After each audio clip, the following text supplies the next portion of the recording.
নমস্কাৰ দেশ দুনিয়া অনুষ্ঠানলৈ স্বাগতম জনাইছো ষ্টুডিঅ'ত মই অনিৰ্বাণ পাঠক বাংলাদেশত আকৌ আৰম্ভ হৈছে আভ্যন্তৰীণ সংঘাত দেশখনৰ অন্তৰ্বৰ্তীকালীন চৰকাৰৰ মুৰব্বী মোহাম্মদ ইউনুছ আৰু সেনা প্ৰধান জেনেৰেল ৱাকাৰ উজ জামানৰ মাজত সৃষ্টি হৈছে সংঘাত এই সংঘাতৰ কাৰণ প্ৰস্তাৱিত ৰাখাইন কৰিডৰ বাংলাদেশৰ ৰাখাইন কৰিডৰক লৈ এতিয়া দুই মেৰুত উপনীত হৈছে মোহাম্মদ ইউনুছ আৰু ৱাকাৰ উজ জামান ইয়াক লৈ বাংলাদেশত আৰম্ভ হৈছে ৰাজনৈতিক আৰু সামৰিক সংঘাত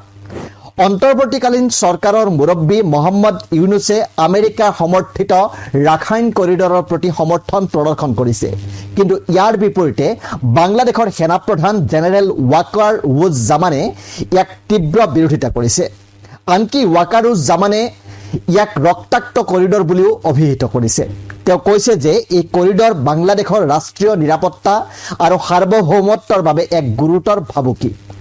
জেনেৰেল ৱাকাৰ উজ জামানে কৰিডৰ পৰিকল্পনাক মুকলিকৈ সমালোচনা কৰি কৈছে যে ইয়াৰ ফলত বাংলাদেশৰ নিৰাপত্তা আৰু আঞ্চলিক শান্তি দুয়োটাৰে ক্ষতি হ'ব পাৰে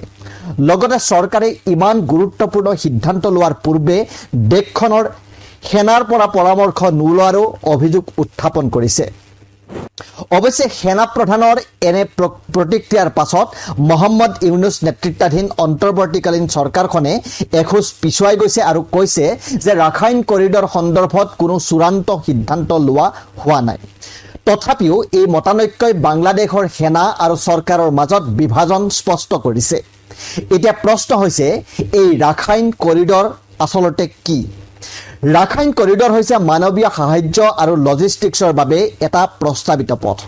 ইয়াৰ জৰিয়তে দক্ষিণ পূব বাংলাদেশৰ কক্সবজাৰক ম্যানমাৰৰ ৰাখাইন ৰাজ্যৰ সৈতে সংযোগ কৰা হ'ব এই অঞ্চলটো দীৰ্ঘদিন ধৰি সংঘাতৰ দ্বাৰা প্ৰভাৱিত হৈ আছে বিশেষকৈ ৰোহিংগিয়া মুছলমানসকলৰ বিৰুদ্ধে ম্যানমাৰত হিংসাত্মক পৰিস্থিতি চলি আহিছে এই অঞ্চলত আৰু এই কৰিডৰৰ আঁৰৰ ঘটনাটো হ'ল এই পথৰ জৰিয়তে আন্তঃৰাষ্ট্ৰীয় সাহায্যৰ অনুমতি দি ম্যানমাৰৰ সাধাৰণ নাগৰিকসকলক সহায় কৰা কিন্তু আন্তঃৰাষ্ট্ৰীয় প্ৰেক্ষাপটত ই এক বিতৰ্কিত বিষয় ৰাখাইন কৰিডৰক লৈ এতিয়া আন্তঃৰাষ্ট্ৰীয় মহলত বিতৰ্কৰ সৃষ্টি হৈছে এই ৰাখাইন কৰিডৰৰ পৰিকল্পনা মূলতঃ আমেৰিকাৰ আৰু বহুতে বিশ্বাস কৰে যে ইয়াৰ প্ৰকৃত লক্ষ্য হৈছে ম্যানমাৰৰ চৰকাৰ বিৰোধী গোটসমূহক সমৰ্থন কৰা বহু দেশত আমেৰিকাই এনে গোটক সহায় কৰি আহিছে আৰু তাৰ ইতিহাস আছে আনহাতে ম্যানমাৰৰ শাসকীয় সেনাবাহিনী যাক জুণ্টা বুলি কোৱা হয় এই জুণ্টাৰে মিত্ৰতা আছে চীনৰ বাংলাদেশৰ সেনাই আশংকা কৰিছে যে যদি দেশখনে আমেৰিকাৰ পৰিকল্পনাক সমৰ্থন কৰে তেন্তে চীনৰ ৰুখত পৰিব পাৰে কাৰণ আমেৰিকা আৰু চীনৰ মাজত এক সংঘাত আছে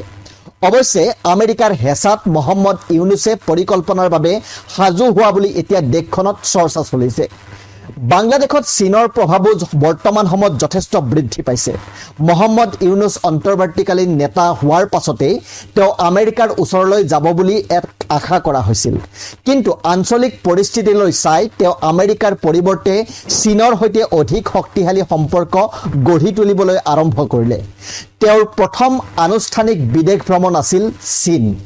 পাছত সেনা প্ৰধান ৱাকাৰ উজ জামানেও চীন ভ্ৰমণ কৰিছিল এতিয়া ৰাখাইন কৰিডৰৰ বিষয়টো বাংলাদেশৰ বাবে এনে এটা কাৰণত পৰিণত হৈছে যিটোৱে বাংলাদেশৰ চৰকাৰ আৰু সেনাৰ মাজত উত্তেজনা ক্ৰমাৎ বঢ়াই আনিছে